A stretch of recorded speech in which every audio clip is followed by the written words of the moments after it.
No one cares that you've had to pay loads of money for a video game. Your cash exists merely to line a big executive's pockets, and once they have stored your pounds, dollars, rupees, or whatever away, that's it, there's nothing you can do.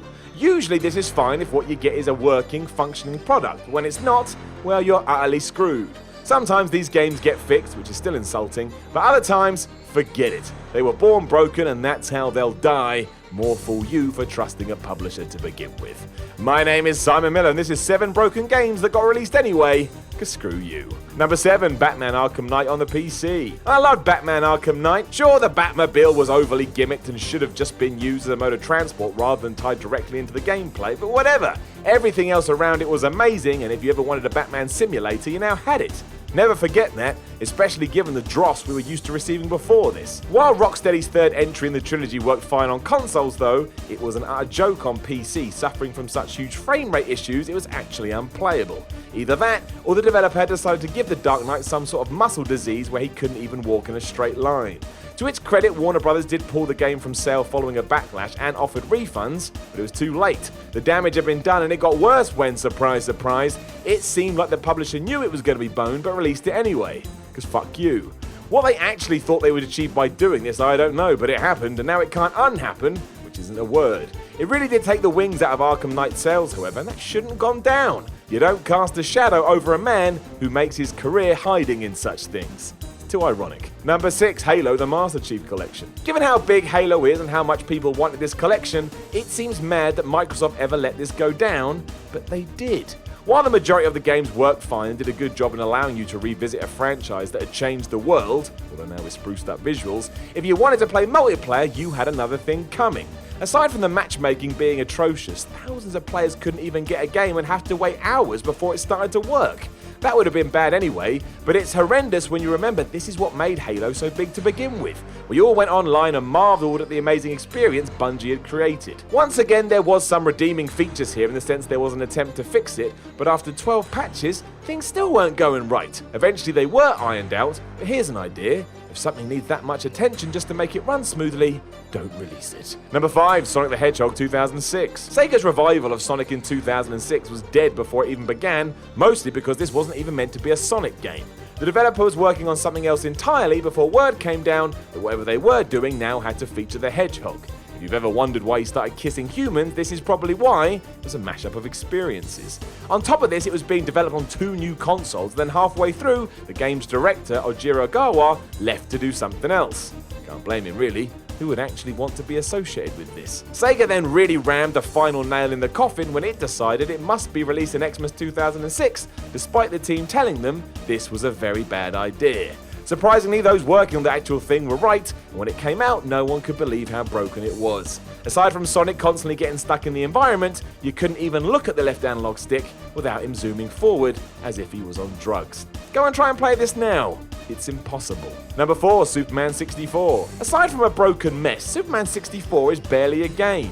Who on earth had the great idea to take the most powerful superhero on the planet and just have him fly through rings? That's literally what you did here as well. Lex Luthor was off masturbating or something, while Clark Kent decided the only way to show off his muster was to glide around aiming for giant circles.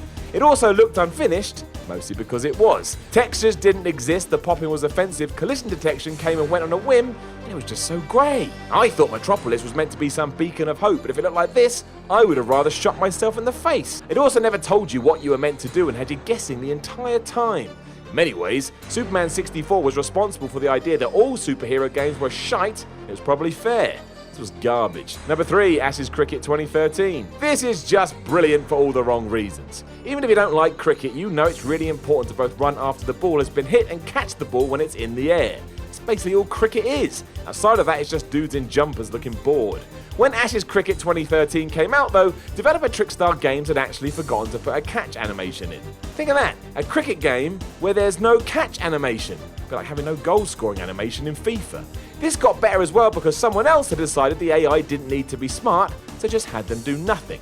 None of them could even run around the pitch to try and stop the ball, and it became obvious very quickly that a lot had just been left on the cutting room floor.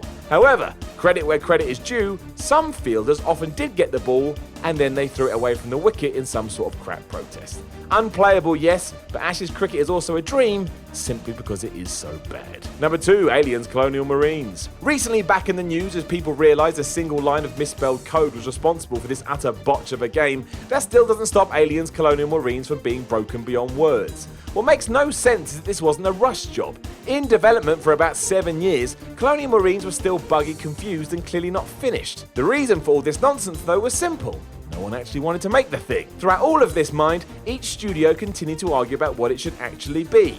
Sega wanted Call of Duty in space, Gearbox wanted Borderlands in space, and as for Timegate, well fuck Timegate, who were they anyway? Naturally this meant the game was pulled in at least 3 different directions, and despite it looking nothing like the trailers used to promote it, it got released anyway, mostly because it was Aliens, and Aliens sells. Number 1, Big Rigs Over the Road Racing. Big Rigs Over the Road Racing is one of the best games ever made. Clearly deciding that the rules didn't apply to them, Stellar Stone committed 3 incredible acts that beg belief. The first is that it ignored collision detection, and I mean entirely.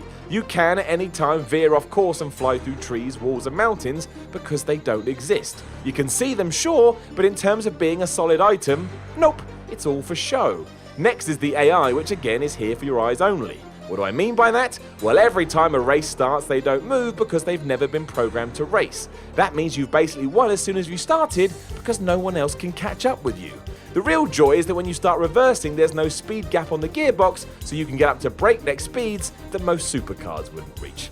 I could make a better, or at least more complete game than this, because, my friends, it's bollocks. Now, don't forget to leave a comment below and like, share, and subscribe. And remember that all of this content is supported by patreon.com/Simon316, and there's a link in the description below. Even $1 makes me happy, and I'll speak to you again soon.